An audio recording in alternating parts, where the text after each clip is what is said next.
Today I'm going to tell you some more about WAV junctions in soil and waste systems. For more detailed information on how to insert WAV junctions, please see our previous tutorial. WAV junction is the most complex of WAV and Revit families.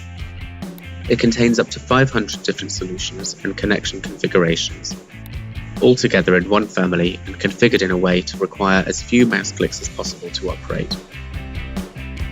There are 4 different T-types that can be applied in 3 different scenarios. The first one is a connection of a horizontal pipe to a vertical stack.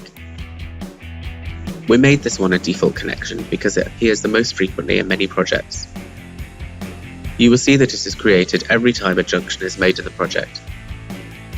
Later it can be changed into one of the other types. An alternative connection to a stack is a swept T. It is available only in a very limited range of diameters.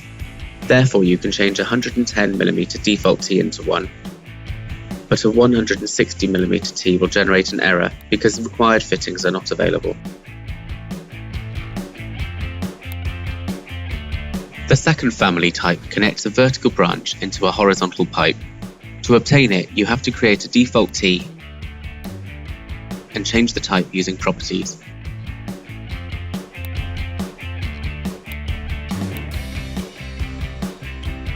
Finally, the third type is used to connect 2 horizontal pipes. When placing it, you will create a custom fitting. To obtain a correct connection, you need to apply eccentricity.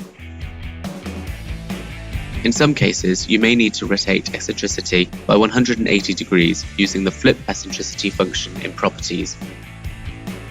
To learn more about eccentricity, see our dedicated WAV tutorial. Furthermore, a number of useful options are available in the properties of a T. Within eccentricity options, you are able to force a connection to another pipe type, in case you combine plain-ended pipes to socketed ones. You can also force use of equal T, if this better suits the situation. Finally, the disable spigot connection helps if you connect a family directly to another fitting. Thank you for watching. Make sure you watch the rest of the WAV tips and tricks videos.